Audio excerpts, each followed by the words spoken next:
Dear students, today we are starting our discussion, that is Standard 11, Chapter 1, The Living World.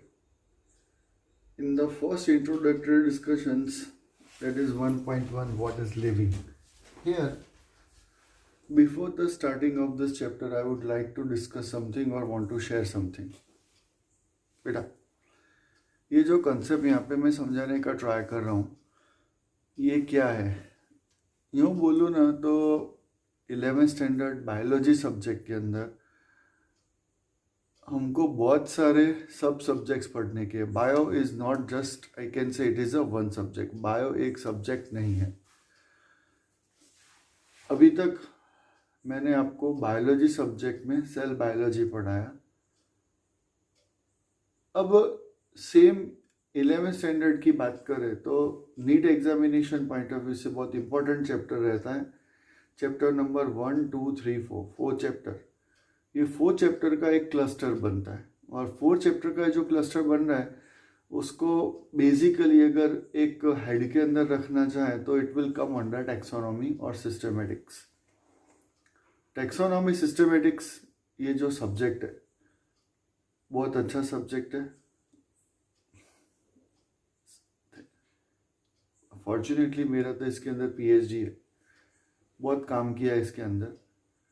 और ये biology का सब subject systematics या taxonomy की जब हम बात कर रहे हैं, मैंने एक चीज़ देखा है कि जब भी 12th स्टैंडर्ड के बाद, मतलब जब हम नीट की बातचीत कर रहे हैं, कोई भी कॉम्पिटिटिव एग्जाम्स की बातचीत आता है, तो ये यूनिट एक ऐसा रहता है कि बहुत ही बच्चों को हार्ड पड़ता है, कॉम्प्लिकेटेड रहता है और रिवाइज करने की बार बार ज़रूर पड़ता है। और लगभग कोई भी मैंने ऐसा बच्चा अभी तक मेरे को लाइफ में मिला नहीं है कि जो मेरे को यूँ बोले कि सर सिस्टमेटिक्स पढ़ने में मज़ा आएगा, हाँ enjoy.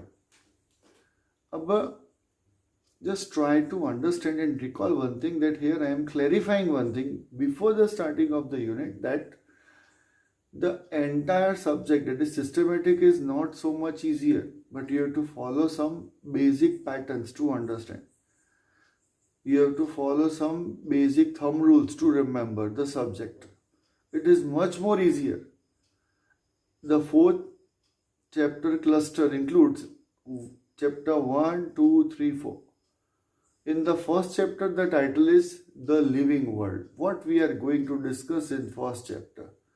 In first chapter, we are discussing the living world. Means in this chapter, we are going to discuss the characteristics of living organism.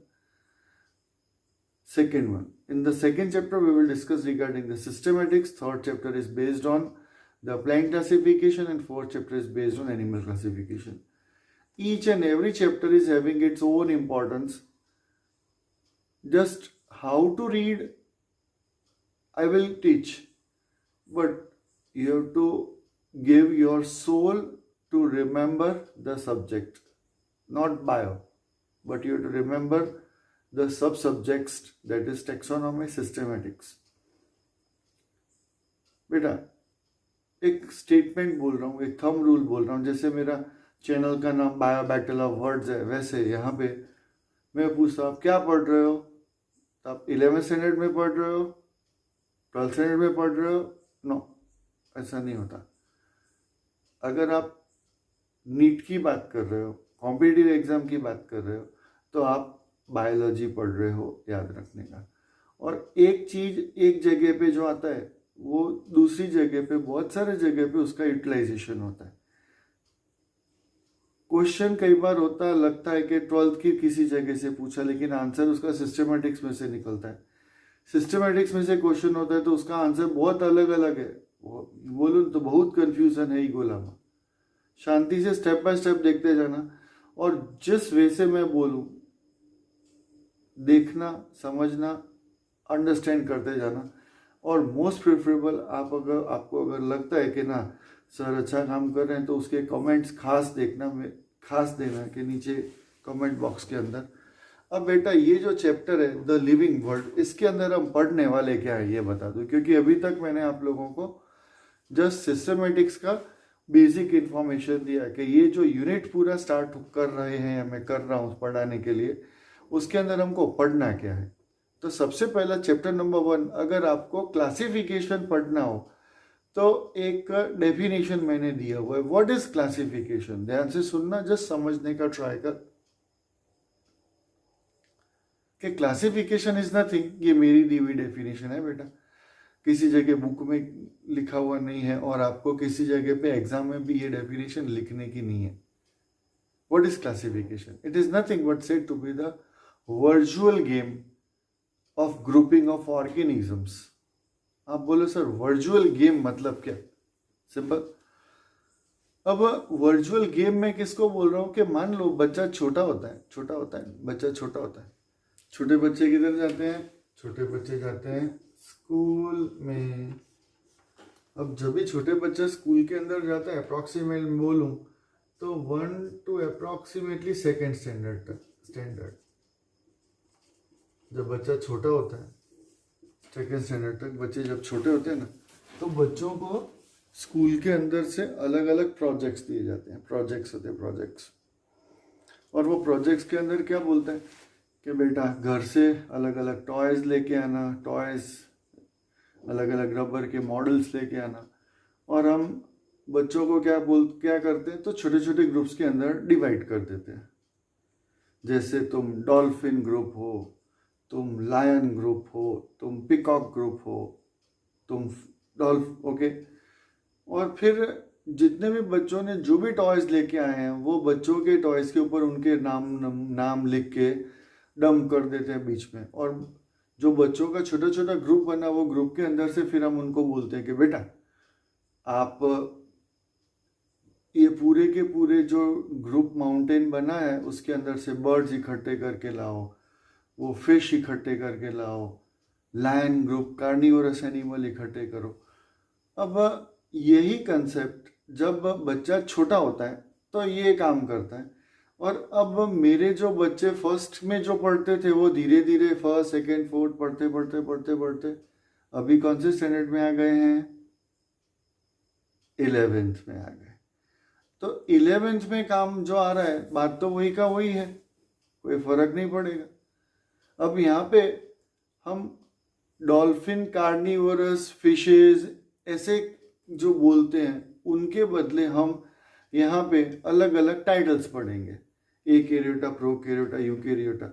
फिर हम पढ़ेंगे प्लांट्स की बातचीत करें तो algae, ब्रायो, टेरिडो, gymno, angiosperms.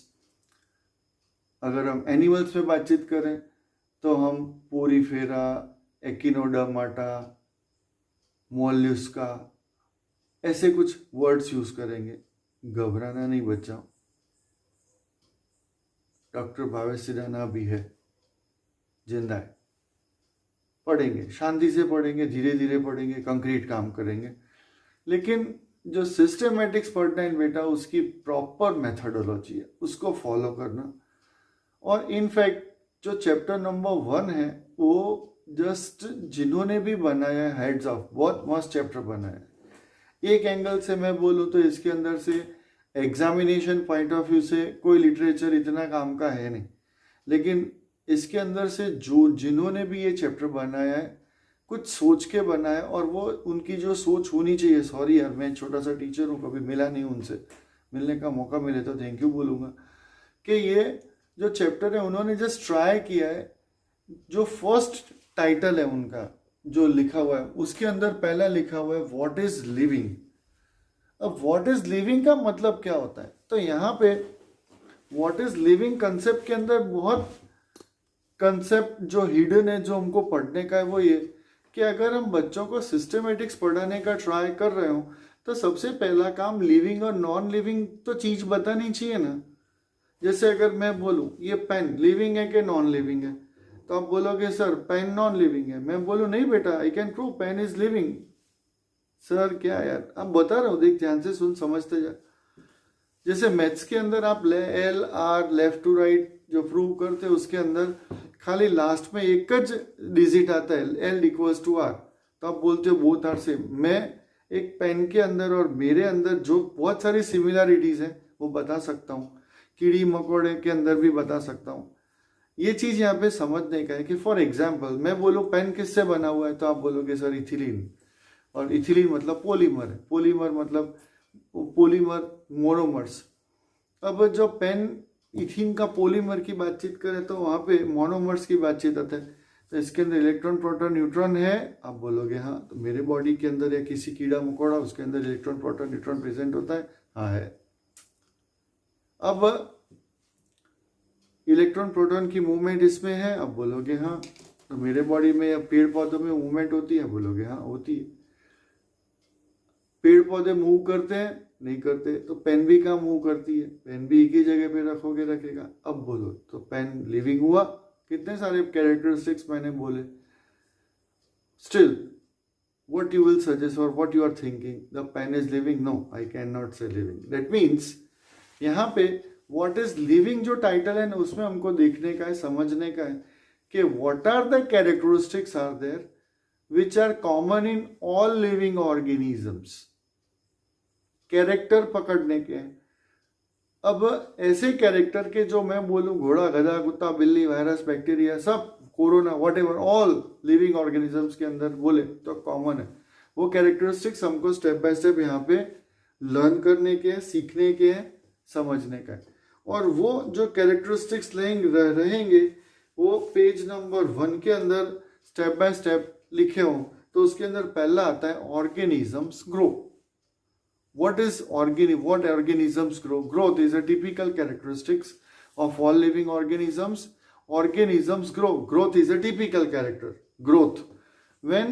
What is growth? तो growth की जब अगर हम बातचीत करें तो growth is a typical characteristics of living organisms. अब फर्स्ट कैरेक्टर अगर अपन बातचीत करें जो हमारे टेक्स्ट बुक में टाइटल्स लिखे हैं उसमें जो मैंने एब्स्ट्रैक्ट किया है वो, तो पहला कैरेक्टर आता है जिसको हम बोलेंगे ग्रो।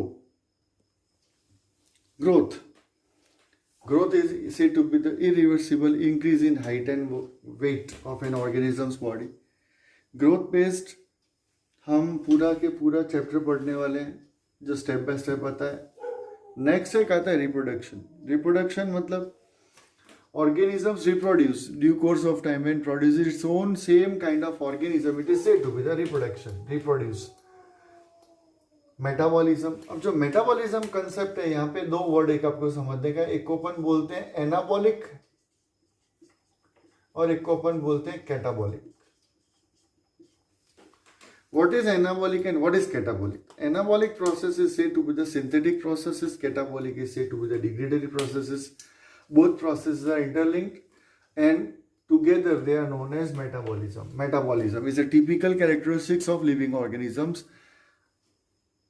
ओके, नेक्स्ट आता है रिस्पॉन्ड विद एनवायरमेंट। अब रिस्पॉन्स विद एनवायरमेंट की जब अपन बातचीत कर रहे हैं तो जो ऑर्गेनिजम्स लिविंग है वो एनवायरमेंट के साथ रिस्पॉन्ड करता है। जैसे जैसे एनवायरमेंट चेंज होता है उसके अकॉर्डिंग टू हम भी एडेप्टेबिलिटी लाते हैं, चेंज होते रहते हैं। जैसे हम बोले कि कोरोना काल चल रहा है तो मास्क पहन रहे हैं, सैनिटाइजर लगा रहे हैं, ठंडी आती है तो स्वेटर पहनते हैं। तो जैसे रिस्पॉन्ड विद द एनवायरमेंट, हम जैसे जैसे एनवायरमेंट चेंज होता जाता है वैसे हम रिस्पॉन्ड करते हैं। एक वर्ड आता है जिसको हम बोलते हैं कॉन्शियसनेस। अब जो कॉन्शियसनेस है it is said to be the characteristics of all living organisms. मान ले कोई बंदा हॉस्पिटल में हो और कोमा में हो, उसको लिविंग बोलेगा कि नॉन लिविंग बोलेगा?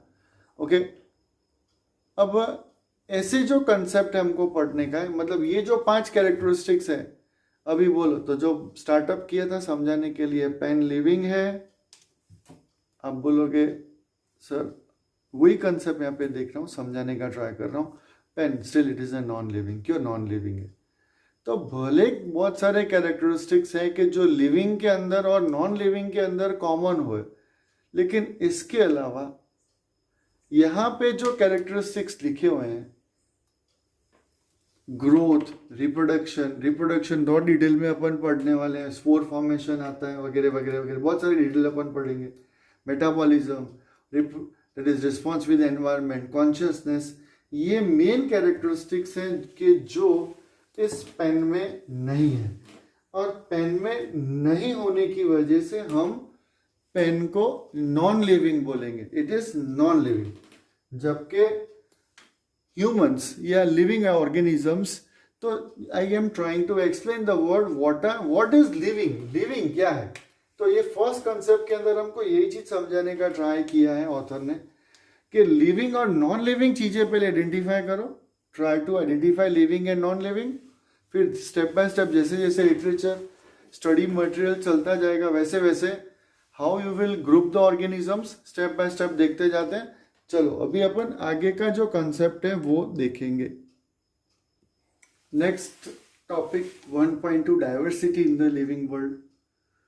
Just try to recall or understand one word that I am following whatever the printed the textbook, and again in may possible I will try to explain whatever printed in our book such a way that it is said to be the nature of organisms, being a human, teachers, students, that shortest duration of time how you can work the maximum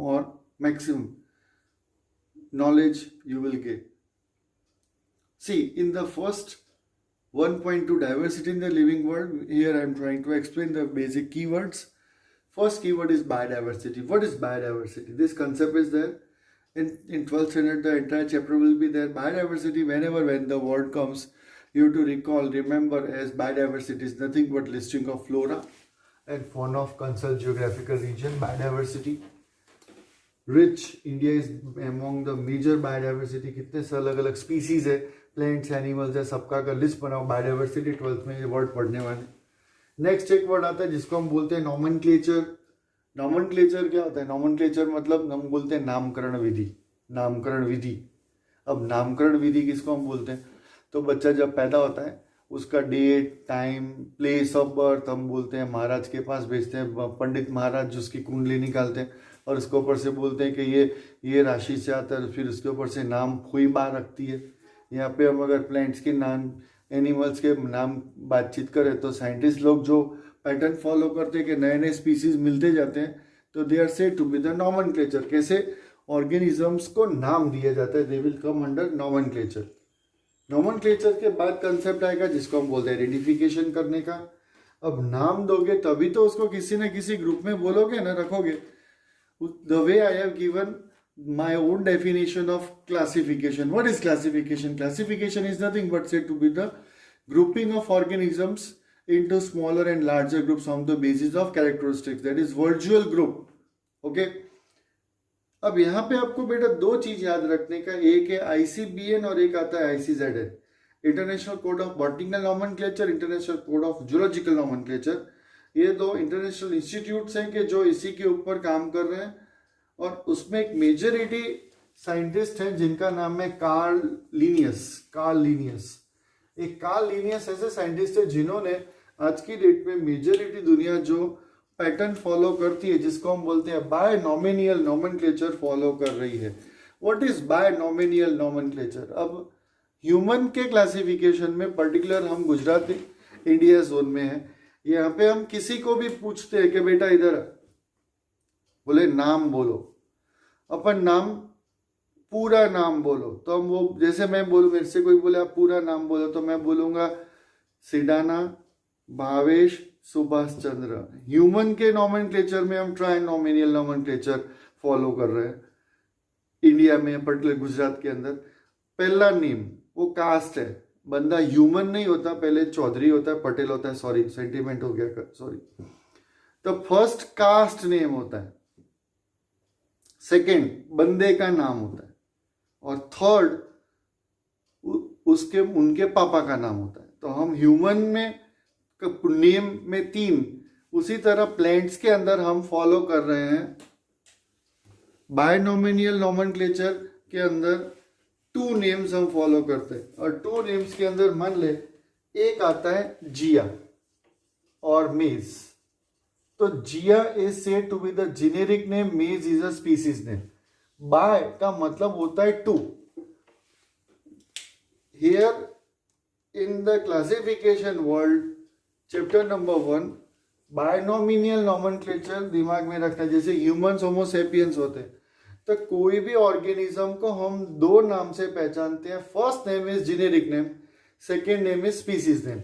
And this methodology was given by Carl Linnaeus, binomial nomenclature. Next to that, here we have to learn one word. Yeah, a short note important है कि यहाँ पे एक question आता है.